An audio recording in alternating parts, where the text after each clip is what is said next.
Right, but the latest Manchester United news, we'll be talking the latest on Michael Carrick, his potential future. There's loads of updates. Ben Jacobs done another interview with United Stand, so we'll go through all the news that's come out from there and have a conversation about it. You can let me know your thoughts. We're talking about, multiple stuff, so it's going to be a jam-packed show as always. But the first thing I want to start off, this is what has come out from Fabrizio Romano surrounding Michael Carrick. At the moment, Manchester United are obviously delighted and have been very happy with Carrick. He's had a fantastic impact. The results have been incredible. And his influence on the team, the players, the fans, and the people on the board, everyone at Manchester United is very happy with him. That said, it's still the beginning. It's only mid-Feb, so Manchester United are staying very calm about this. They want to understand how the situation develops over the next few months. There are two separate paths here. One path is for Michael Carrick to keep proving himself as Manchester United manager, to stay here and United's manager and push to secure the permanent job. He'll keep going and give his best to stay. He definitely has a chance. The other path is that internally Manchester United are still reviewing the situation and considering other candidates. They want to make sure that they make the best possible decision in the summer. They can't afford to get the manager appointment wrong. That's where conversations continue internally about potential candidates for the job. At the same time, Carrick has his own opportunity. If he continues performing like this, he will obviously have a very good chance of staying as Manchester United permanent manager. So that's what come out from Fabrizio. I think that's not really anything new in that. It's just Carrick as well. He's most likely going to get the job.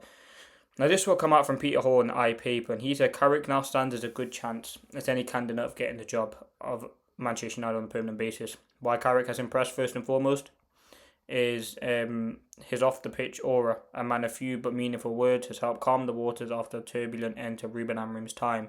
Sources say the dynamic among Carrick's backroom staff is a perfect balance. Woodgate has surprised many with his tactical insights and taken time individually to work with Aiden Heaven and Lenny Yoro to help assimilate them into United's fast lane. His ability to speak Spanish has also proved pivotal.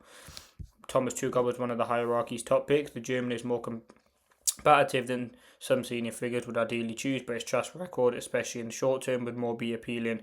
His new England contract obviously takes him out of the running. Other elite coaches who had been approached remain. De Zerbi is a top pick, but he is understood to be under serious consideration for the permanent Tottenham job, a role he is keen on, sources close to the fiery Italian said. Some in the United hierarchy have doubts over Glasner, fearing he is on the same level as Amorim when he was appointed. The feeling within the club boardroom is that they got it wrong with the former sporting boss. He was not ready for the role of Manchester United. So, listen, I mean, Carrick, we're going to see what happens. I think there are a lot of interesting stories going about at the moment. My ideal choice is always and has been Luis Enrique. I wanted Tuchel, I want Enrique. Again, I wouldn't be kind of disappointed if we got someone like, if Carrick does kind of keep the job, if he earns it. I think he's someone who, again, has done a very good job in such a short space of time. He's a very talented manager, we know that. The concern would obviously be the fact that his inexperience, and if he does get the job, what happens if it goes downhill immediately? Then you have problems. But I think Carrick has done a good job so far at United. He stabilised the ship, see how the remainder of the season goes, and then you can build from there. So now we're going to talk about DeMarco. Manchester United scouts have been monitoring DeMarco, but there's been no formal move. The club's focus remains on the appointment of a permanent manager, and it's shaping its summer transfer strategy. Manchester United, this is big as well. Manchester United are expected to target a versatile left back, two experienced midfielders, a left winger, and a striker this summer. I mean, the striker one for me don't really make any sense. I don't think we're in need of many attackers, in my opinion. We have more than enough depth. But again, it'd be good to add a few players into that. I think the midfield is obvious, whether that be, experienced players. Does that take out, I'll say Anderson's experience, I'll say Water. I'll say they're all experienced, to be fair, even though they are so young. Obviously, left winger, which we'll talk about, probably a Rashford, Sancho sort of replacement in that eye. Striker, potentially to replace Højlund because he'll be leaving this summer on a permanent basis. But yeah, that's that. Now let's get into some news. Alejandro Balde has proposed by Ravel, but the player wants to stay at Barca. No discussion have taken place either with the player or between the clubs. Again, I talked about him the other day. I think Balde is a decent left back, still young, still developing, has a ridiculous £1 billion release clause. There's nothing really going on there. Now, on Rashford to Barca, Rashford wants to stay, and the club are confident he will push for a permanent Manchester United move. He will push Manchester United for a permanent move. Barca trying to negotiate below €30 million.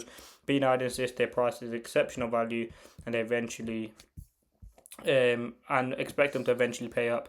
This stance is take it or leave it. Both United and Rashford agree there's no future for him at Old Trafford. I mean, what I would say on Rashford is, again, if he doesn't go to Barcelona on a permanent, what happens then? Another loan? Do you loan him to a different club? I mean, United need to get the wages off the book and they need to get some sort of fee for Rashford. So we will have to wait and see. Barca, I think it is a loan with obligation anyway, and I think he will be someone who does. He's happy at Barca. He's doing a good job there. It'd be great to see him play some more football there, and I think that's really it. It's being reported that Barca don't want to pay, but again, if they want to get Rashford, they're gonna have to pay for him. Mateus Mane is not a priority for Manchester United at the moment. Gordon has been discussed, and if Newcastle miss out on Champions League, a major sale could be considered in the summer to raise funds. I mean, listen, Mane for me, I really do like him. I think he's a talented player. He's a young player with a lot of prospect. He's got a lot of quality. I think he's someone for me who is one of those next 5-10 years be a top player. I think what he's shown already at Wolves is positive. He's a direct player, someone who plays with no fear, can score a goal. He's playing, again, starting Premier League games at 18 years of age is quite an impressive achievement, and he's doing a decent job. Obviously, Wolves are a team struggling at the moment, but again, he's been a decent player for them, so watch how he moves. On Gordon, I mean, listen, Gordon's a good player. I think Liverpool apparently have been linked to him. I think, is he the sort of left winger that we need? I think on his day, he's got a lot of quality about him, but I just think the inconsistency is a problem there. He's got multitude of Prem experience, Everton, Newcastle. I really do think that is key when you do sign players. I mean, would he fight it out? I mean, I think Cunha's long-term sort of position at United won't be off the left.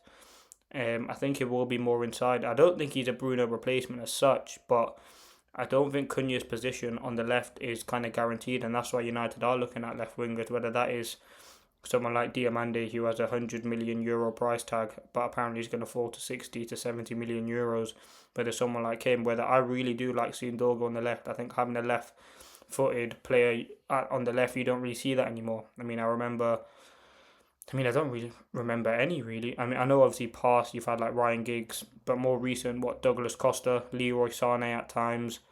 We've seen Mbeumo do it. It's not really a thing of late, and I think Dorgu's a decent player. I think Anthony Gordon's not bad, but I think we can definitely do better. Elliot Anderson, Manchester United, he's their top target as they plan a midfield overhaul, and his price could potentially fall further depending on Nottingham Forest's position next season. Manchester United interest in Tonali, but if he leaves in the summer, return to Serie A is considered the most likely outcome. Carlos Balaba's price has to be set yet, with Brighton keeping their valuation close to their chest. Manchester United are not concerned by his form, with his age a key factor, and belief in his ability will allow him to have a greater impact in the squad than at Brighton. Hayden Hackney is attracting interest of several Premier League clubs. However, players admired by Carrick are not necessarily relevant or part of Manchester United internal recruitment discussions at this stage. Listen, what I would say about the midfield is we need 2 or 3 midfielders. I know United want to apparently go out and get 2. I think Anderson is someone we know United have a great interest in and have for a while. I think he is a real quality, talented player and has a lot of potential. I think with Baleba, he's someone who wants United, and United equally want to sign him. I think Hackney, he's an interesting option, someone who Carrick obviously knows. I just want to see United go and get out 2 or 3 quality midfielders that come in, do the job, prem experience, quality. Like Cunha and Mbeumo, obviously Cunha's took a lot more time, but settle in straight away. Just hit the ground running. I think you have to get rid of Ugarte, Casemiro's go in, bring in 2 replacements, have Kobbie Mainoo, have Bruno there, further forward, and just get going, really. I think a lot of midfield talk's going to happen. Who we go out and get, we'll have to wait and see. We know Anderson is the prime target. But there's a lot of players that's going to be talked about as we get closer to the summer, and United, whoever gets Champions League football, that will have a big part to play.